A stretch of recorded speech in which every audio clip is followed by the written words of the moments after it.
فاعوذ باللہ من الشیطان الرجیم بسم اللہ الرحمن الرحیم الذین یأکلون الربا لا یقومون الا کما یقوم الذی یتخبطہ الشیطان من المس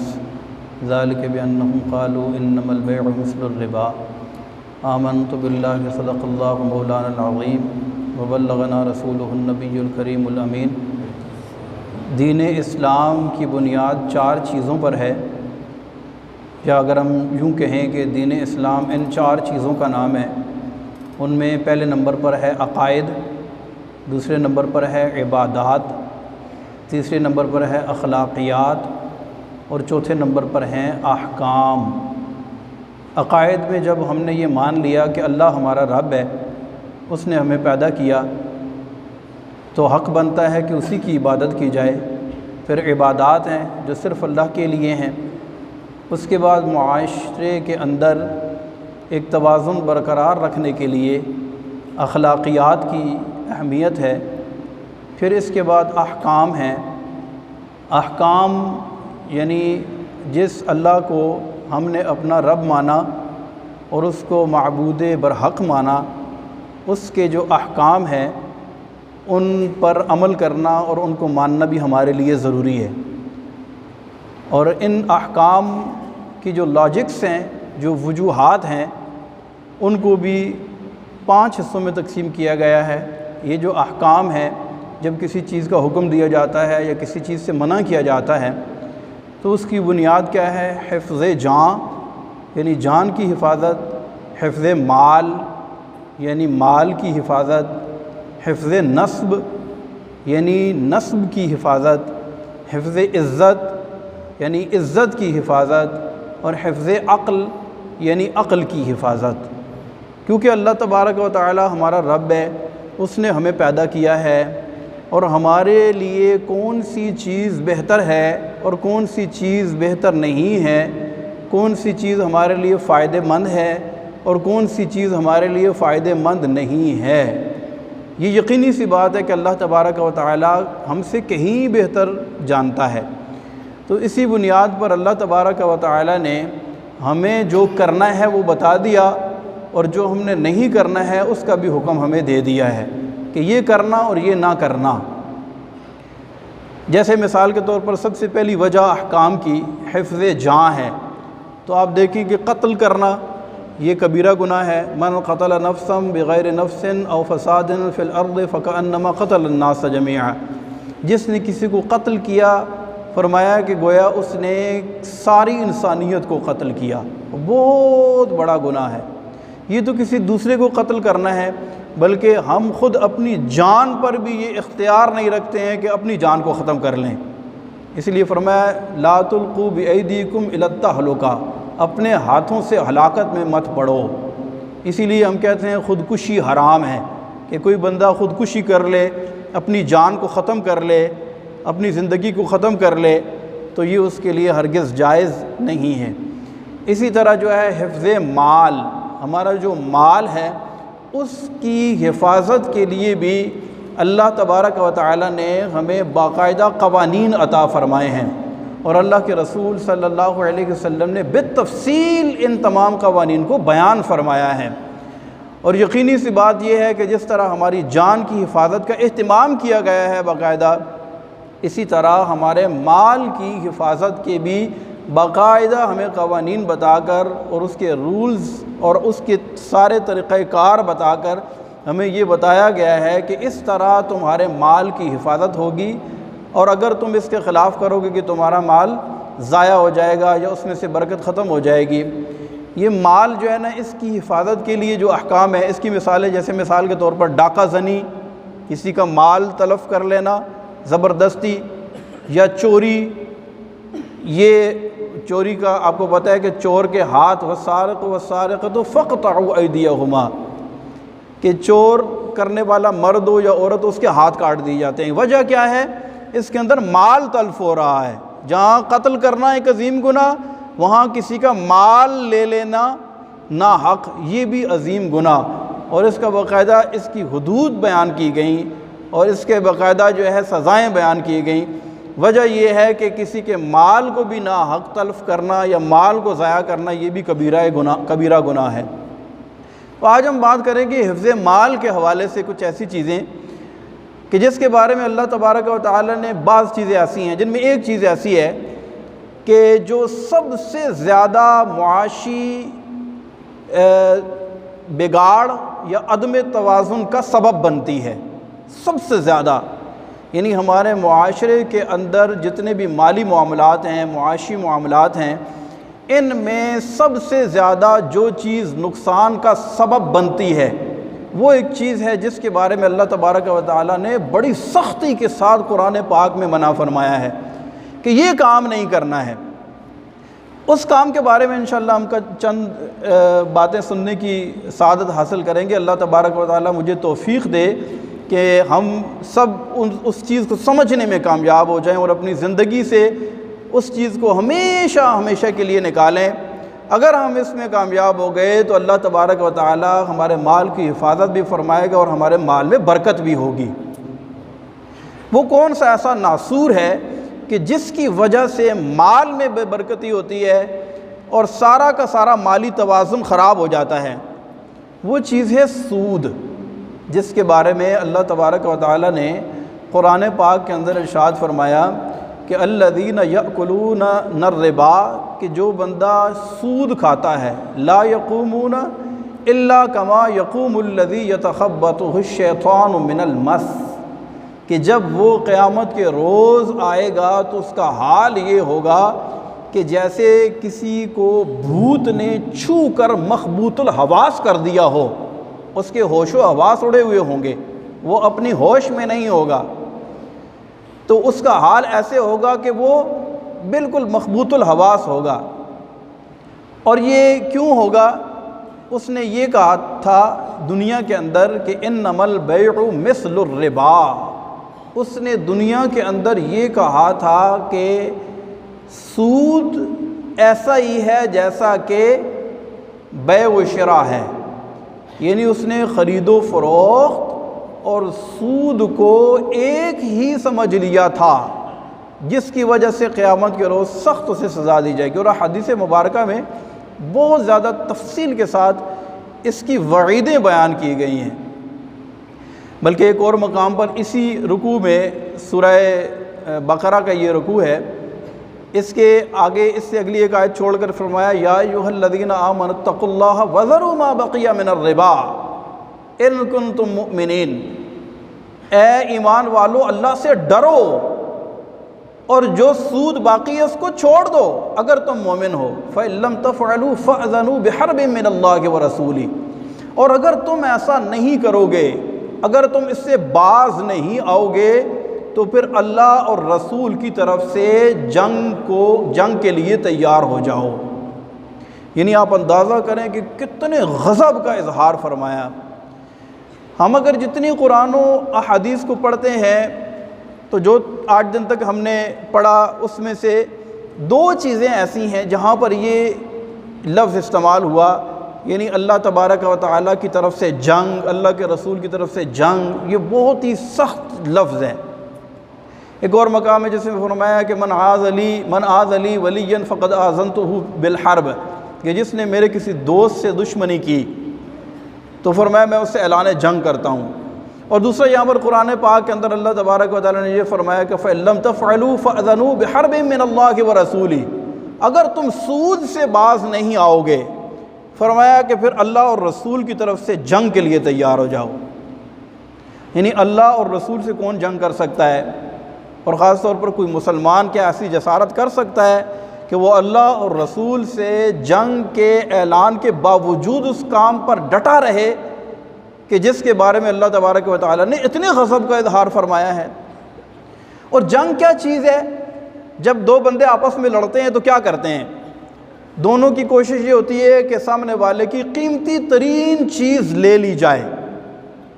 جب 2 لوگ آپس میں لڑتے ہیں تو وہ کیا کرتے ہیں؟ ایک دوسرے کو مارنے کی کوشش کرتے ہیں، جان سے مارنے کی کوشش کرتے ہیں، کیونکہ ان 2 لوگوں کے پیش نظر سب سے قیمتی ترین جان ہے، اور وہ کہتے ہیں کہ میں سامنے والے کی جان لے لوں۔ اور جس سے اللہ اور رسول جنگ کا اعلان فرمائیں تو اللہ کے اختیار میں تو ایمان بھی ہے، جو جان سے زیادہ قیمتی ہے۔ اور خدا نخواستہ اگر سود پر قائم رہنے کے سبب، سود کا لین دین کرنے کے سبب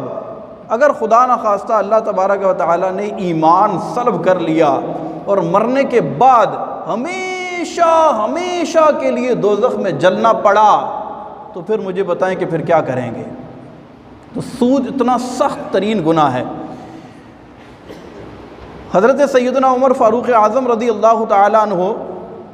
نے ایک مرتبہ حضرت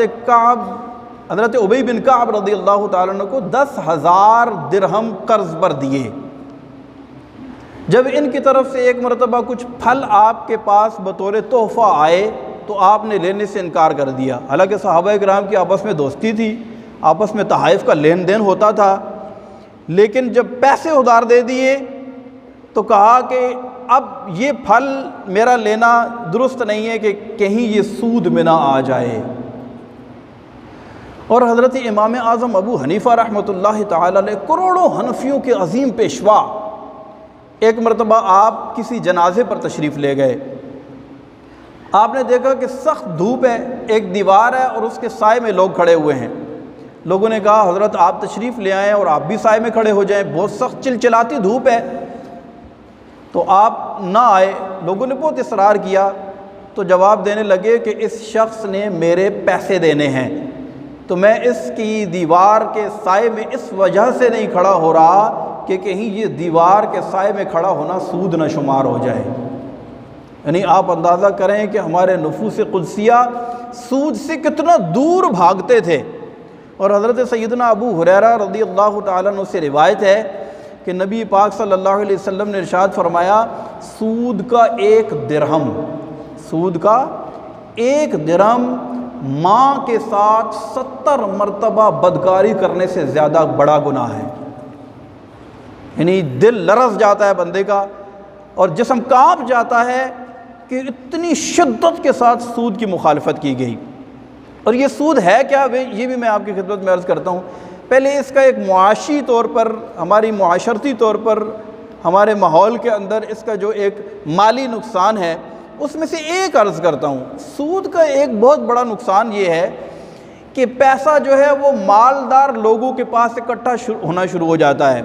اور چند لوگوں کے پاس اتنا ذخیرہ ہو جاتا ہے کہ باقی سارے لوگ جتنے بھی ہیں وہ غربت کی دلدل کے اندر پھنس جاتے ہیں۔ یہ سود کا ایک بہت بڑا نقصان ہے۔ بظاہر ایسے لگتا ہے کہ یار اس میں تو پیسہ ہے، پیسے سے پیسہ آ رہا ہے، نظام چل رہا ہے، لیکن ایک بات جہاں پر ضرور میں عرض کروں گا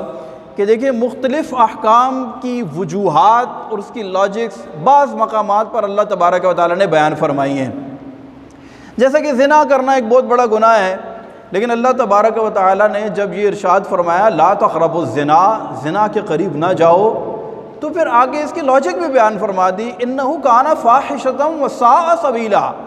اس وجہ سے کہ یہ ایک کھلی بے حیائی ہے اور یہ بہت برا راستہ ہے۔ اسی طرح مختلف مقامات پر شراب کی حرمت بیان ہوئی، وَيَسْأَلُونَكَ عَنِ الْخَمْرِ، اور یہ لوگ آپ سے خمر کے بارے میں پوچھتے ہیں، تو آپ انہیں فرما دیں کہ یہ شراب جو ہے نا، بظاہر اس میں اگر دنیاوی تھوڑا سا فائدہ ہے بھی، لیکن اس کا نقصان اس کے فائدے کے اوپر حاوی ہے، غالب ہے۔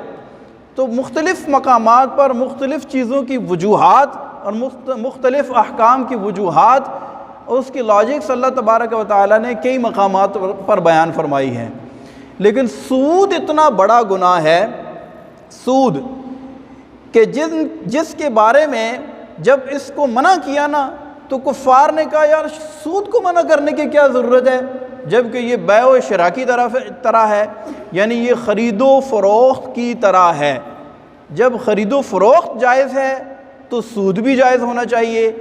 کیونکہ خرید و فروخت کے اندر ہم مال صرف کرتے ہیں، پیسہ لگاتے ہیں، چیز خریدتے ہیں، اس کو بیچتے ہیں، مال کا تبادلہ ہو رہا ہے، مبادلۃ المال بالمال، مال کا تبادلہ ہو رہا ہے بالتراضی، دونوں کی رضامندی سے۔ تو کہا کہ جب مال کا تبادلہ بیع و شراء کے اندر، خرید و فروخت کے اندر ہو رہا ہے وہ ٹھیک ہے، اور اسی سے ملتی جلتی چیز جو سود ہے اس پر اتنے غضب کا اظہار فرمایا جا رہا ہے اور اتنی سختی کے ساتھ اس کو منع کیا جا رہا ہے۔ تو ایسے موقع پر اللہ تبارک و تعالی نے اپنی حاکمیت کا اعلان فرمایا۔ اس بات کو سمجھیے گا ذرا، ایسے موقع پر آگے اس کی وجوہات نہیں بیان کی، ڈیٹیل نہیں بیان کی کہ یوں کرو گے تو یوں ہوگا، یوں کرو گے تو یوں ہوگا، نہیں، بلکہ اللہ تبارک و تعالی نے فرمایا احل اللہ البیع وحرم الربا، میں رب ہوں، احکم الحاکمین ہوں، میں تمہیں حکم دیتا ہوں کہ بیع جائز اور ربا حرام ہے۔ یعنی اس کی مثال آپ یوں سمجھو کہ جیسے کبھی باپ اپنے بیٹے کو کہتا ہے نا کہ بیٹا یہ کام نہیں کرنا، تو بیٹا آگے سے کہتا ہے کیوں؟ تو باپ کبھی اس کی وجوہات بیان کرتا ہے کہ بیٹا یوں کرو گے یوں ہو جائے گا، نہیں ایسے برے دوستوں کے ساتھ نہ جانا، وہ فلاں جگہ جاتے ہیں، وہ نشہ کرتے ہیں، تم بھی نشے پر لگ جاؤ گے، بری لت پڑ جائے گی، اس طرح کی مختلف وجوہات بیان کرتا ہے۔ لیکن کبھی باپ جلال میں ہو، غصے میں ہو، اور وہ بیٹے کو کسی چیز سے منع کرنا چاہے تو وہ پتہ ہے کیا کہتا ہے؟ کہتا ہے میں تمہارا باپ ہوں یار، میں منع کر رہا ہوں کہ یہ کام تم نے نہیں کرنا۔ ایسا ہوتا ہے نا، سختی کے ساتھ باپ کہتا ہے نہیں، چاہے کوئی وجہ نہ ہو، میں منع کر رہا ہوں، بس تم نے نہیں جانا، تم نے یہ کام نہیں کرنا۔ تو آپ اس تناظر میں آپ اس کو سمجھنے کی کوشش کریں کہ جب لوگوں نے کہا نا بیع و شراء اور سود یہ ملتی جلتی چیزیں ہیں، ایک ہی ہیں، تو پھر اللہ تبارک و تعالی نے فرمایا تم ایک سمجھتے ہو لیکن میں رب ہو کر تمہیں کہتا ہوں احل اللہ البیع وحرم الربا، کہ بیع جائز ہے اور ربا یعنی سود یہ جائز نہیں ہے۔ اب ہم مختصر وقت میں انشاءاللہ سمجھنے کی کوشش کرتے ہیں کہ یہ سود آخر ہے کیا، یہ کیا ہے سود؟ دیکھیں سود کی دو قسمیں ہوتی ہیں، ایک وہ سود ہے کہ جس کا قرآن پاک کے اندر اللہ تبارک و تعالی نے بیان فرمایا، اسے کہتے ہیں ربا بالقرآن، اور دوسرا سود کی قسم جو احادیث مبارکہ میں بیان کی گئی اسے کہتے ہیں ربا بالحدیث۔ ربا بالقرآن جو ہے نا، اس کا ہمارے معاشرے کے اندر چال چلن زیادہ ہے، ہمارے معاشرے کے اندر عام طور پر اس کا رواج پڑتا جا رہا ہے اور بہت سارے لوگ اس کے اندر مبتلا ہوتے چلے جا رہے ہیں۔ ربا بالقرآن اور ربا بالحدیث جو ہے وہ تھوڑا سا ٹپیکل بھی ہے، لیکن انشاءاللہ میں وہ بھی آپ کے سامنے بیان کرنے کی کوشش کروں گا۔ سب سے پہلے ربا بالقرآن کی تفصیل سن لیں کہ یہ کیا ہوتا ہے۔ ربا بالقرآن کا مطلب یہ ہے کہ مال کے بدلے میں، پیسوں کے بدلے میں کچھ زیادہ پیسوں کی شرط قرار دے کر اسے شرط قرار دینا، جبکہ اس کے مقابلے میں کوئی دوسری چیز نہ ہو۔ جیسے مثال کے طور پر آپ نے کسی کو 1 لاکھ روپے قرض دیا، بڑی سمپل سی بات ہے، 1 لاکھ روپے آپ نے کسی کو قرض دیا اور قرض دیتے ہوئے یہ بات شرط کر لی کہ جب تم مجھے واپس کرو گے تو 1,10,000 واپس کرو گے۔ یہ معاملہ کرتے ہوئے یہ بات شرط قرار دے دی گئی کہ جب تم واپس کرو گے تو کتنے کرو گے؟ 1,10,000 واپس کرو گے۔ یہ جو 10,000 روپیہ ہے یہ 1 لاکھ سے زیادہ ہے، لاکھ کے مقابلے میں تو لاکھ آ گیا، لیکن یہ 10,000 جو ہے اس کے مقابلے میں کیا چیز ہے؟ کوئی چیز نہیں ہے۔ اور اس کو عقد کرتے ہوئے، لین دین کرتے ہوئے شرط قرار دے دیا گیا کہ جب تم نے مجھے 1,00,000 روپے واپس کرنا ہے تو لاکھ نہیں بلکہ 1,10,000 واپس کرنا ہے۔ یہ خالصتاً سود ہے۔ اب اس کے آگے اگر ہم تفصیل میں جائیں، ہمارے ہاں بہت ساری خرید و فروخت اور ہمیں موقع ملا مختلف ہمارے جو لوگ بزنس کر رہے ہیں اس پر سرچ کرنے کا، تو کئی مقامات پر ایسے ہوتا ہے کہ لوگ پیسے دیتے ہیں، پیسے دینے کے بعد اب اس پیسے پر ان کو پیسہ ملنا شروع ہو جاتا ہے، فکس پروفٹ، فکس رقم۔ جیسے مثال کے طور پر مضاربت کے نام پر لوگ بزنس کرتے ہیں۔ مثال کے طور پر ایک بندہ جو ہے اس کی فیکٹری ہے، ٹھیک ہے، ایک انویسٹر اس کے پاس آتا ہے، کہتا ہے میرا 1 کروڑ روپیہ پکڑو اور اس فیکٹری میں جو تم کام کر رہے ہو اس کام میں سے مجھے تم نے جو پروفٹ ہے وہ دینا ہے۔ اس میں آپ کو بتاتا ہوں کہ ربا کی سود کی صورت کون سی بنتی ہے۔ اگر آپ نے 1 کروڑ روپے دے دیا اور اس پر ایک رقم فکس کر لی کہ اتنے پیسے پر منتھ تم مجھے دو گے، تو یہ خالصتاً سود ہے، کیونکہ اس کروڑ کے بدلے آپ کو وہ پیسے دے رہا ہے۔ اسی طرح جیسے آپ بینک میں سیونگ اکاؤنٹ کے اندر پیسے جمع کرواتے ہیں تو آپ کو فکس رقم ملتی ہے، تو رقم کو فکس کر کے لینا یہ سود کہلاتا ہے۔ اس کی جائز صورت کیا ہے؟ آپ نے 1 کروڑ روپے کسی کو دیا، اب وہ کام کر رہا ہے، یہ مضاربت کہلاتی ہے، ایک بندہ پیسے لگاتا ہے دوسرا کام کرتا ہے، تو اس میں آپ نے اگر اس کے ساتھ پروفٹ کا پرسنٹیج مختص کر لیا کہ جو پروفٹ ہوگا اس کا اتنی پرسنٹ مجھے ملے گا اور اتنے پرسنٹ آپ کو ملے گا، تو یہ پرسنٹیج فکس کرنا یہ ربا نہیں ہے، یہ بالکل درست اور جائز ہے۔ جیسے مثال کے طور پر 1 لاکھ کے اوپر آپ نے یہ طے کیا کہ مجھے تم 1 کروڑ کے اوپر آپ نے یہ طے کیا کہ مجھے تم ہر ماہ 2 لاکھ روپے دے دیا کرو گے، تو آپ کا یہ 2 لاکھ روپیہ لینا بھی سود اور ان کا 2 لاکھ روپے دینا بھی سود۔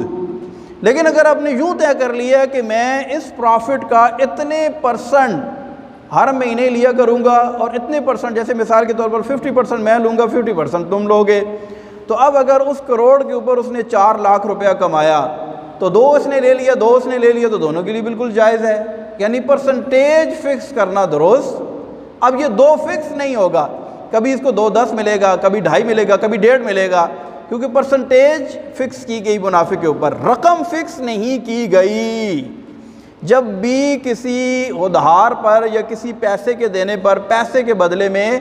اس کے تفاضل کے طور پر، اس کی زیادتی کے طور پر، یعنی وہ اصل رقم پر جو پیسے آپ لے رہے ہیں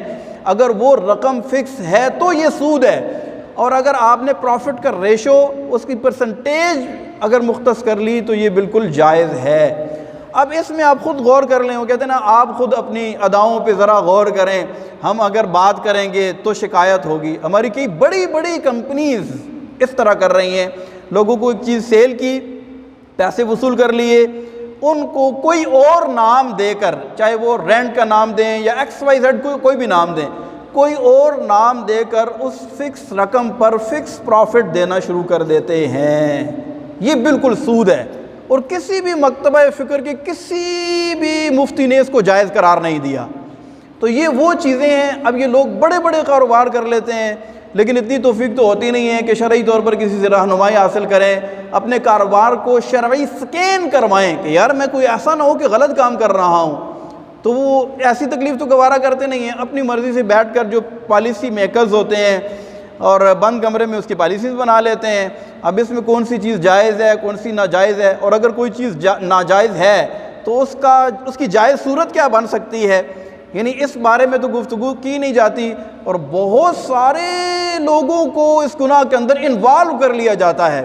جبکہ یہ سود ایسی چیزیں ہے کہ جیسے کہ ہم نے بیان کیا کہ اللہ تبارک و تعالیٰ نے اعلان جنگ فرمایا ہے۔ اس میں معاشی طور پر اتنا بگاڑ، اتنی بے برکتی پیدا ہوتی ہے۔ ہمارے ہاں اس وقت جو مالی عدم توازن ہم دیکھنے میں آتا ہے، اس میں ایک بہت بڑی وجہ سود کی بھی ہے۔ دوسرا جو سود کی قسم ہے ربا بالحدیث، وہ صورت عام طور پر ہمارے معاشرے میں کم آتی ہے۔ نبی پاک صلی اللہ علیہ وسلم نے 6 چیزیں بیان کی ہیں، فرمایا سونا، چاندی، نمک، گیہوں یعنی گندم کا آٹا، کھجور اور جو۔ فرمایا یہ چیزیں ایسی ہیں کہ اگر ان کا تبادلہ انہی کے ساتھ کیا جائے گا تو نقد جائز ہے، تفاضل جائز نہیں ہے، کمی بیشی جائز نہیں ہے۔ اب اس میں علماء کرام نے آگے اصول وضع کیے ہیں کہ جب کسی چیز کی جنس اور قدر ایک ہو، جیسے قدر سے مراد یہ ہے کہ کوئی چیز تول کر بیچی جاتی ہے یا ناپ کر بیچی جاتی ہے یا ماپ کر بیچی جاتی ہے، تو اگر یہ قدر اس کی ایک ہے اور جنس مختلف ہے تو اس صورت میں اس کے احکام اور ہیں۔ اسی طرح اگر اس کی جنس بھی ایک ہے، قدر بھی ایک ہے، تو اس کے احکام اور ہیں۔ لیکن چیز کو چیز کے ساتھ، جیسے چاول کے ساتھ آپ دال کو بیچیں، دال کے ساتھ آپ آٹے کو بیچیں، گندم کے دانوں کو بیچیں، یہ صورت ہمارے ہاں فی الحال کم ہوتی ہے۔ لیکن پیسوں کے ساتھ جو پیسے کا تفاضل ہے، یہ مختلف صورتوں میں اسے مختلف نام دے کر سود یہ ہمارے معاشرے میں روز بروز بڑھتا ہی چلا جا رہا ہے، جبکہ یہ سود جو ہے یہ ہمارے معاشرے کو اس وقت دیمک کی طرح کھا رہا ہے۔ اور ہمارے نبی پاک صلی اللہ علیہ وسلم نے ارشاد فرمایا کہ ایک وقت ایسا آئے گا کہ کوئی بھی سود سے نہیں بچ سکے گا، اور جو بچے گا بھی تو اسے بھی سود کی گرد و غبار پہنچ کر رہے گی۔ تو اب جو لوگ بالکل بچے ہوئے ہیں، جیسے مثال کے طور پر جن لوگوں کا بینکس کے ساتھ لین دین ہے، ٹرانزیکشن جن کی بینک کے ذریعے ہوتی ہے، جن کی پینشنز آتی ہیں، جن کے سیلریز بینک کے تھرو آتی ہے، عام طور پر لوگوں کو بینک سے ہی سیلریز ملتی ہیں، تو یہ لوگ اپنا کام کرتے ہیں یا پینشن لے رہے ہیں تو اپنا حق وصول کر رہے ہیں، لیکن آپ بینک سے رہا ہے، اور بینکنگ کا سارا نظام آپ خود سمجھ سکتے ہیں کہ کیسا ہے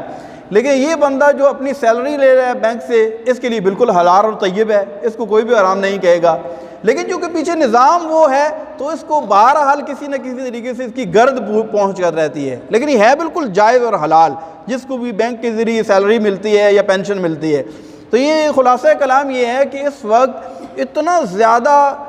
سود کے اندر ہم لوگ جکڑے ہوئے ہیں کہ جو لوگ بالکل اس سے بچ کر بھی زندگی گزار رہے ہیں تو ان کو بھی اس کا گرد و غبار ضرور پہنچ رہا ہے۔ اللہ تبارک و تعالیٰ سے دعا ہے کہ خالق کائنات ہمارے حال زار پر رحم فرمائے، اور کم از کم یہ جو سود کی ایک کامن صورت ہے، ایک کنڈیشن جو آپ خود سمجھ سکتے ہیں، کسی بھی جگہ پیسہ انویسٹ کریں، کسی کو پیسہ دیں یا کسی سے لیں، تو لیتے اور دیتے وقت اس چیز کو شرط قرار دے دینا، یہ ایگریمنٹ کر لینا کہ اس پر اتنے پیسے ملیں گے، جبکہ یہ جو پروفٹ مل رہا ہے اس کے مقابلے میں کوئی چیز معرض وجود میں ابھی نہیں آئی ہے۔ تو یہ سود ہے۔ اللہ تبارک و تعالی ہمیں سود سے بچنے کی توفیق عطا فرمائے، آمین بجاہ النبی الامین۔ تمام حضرات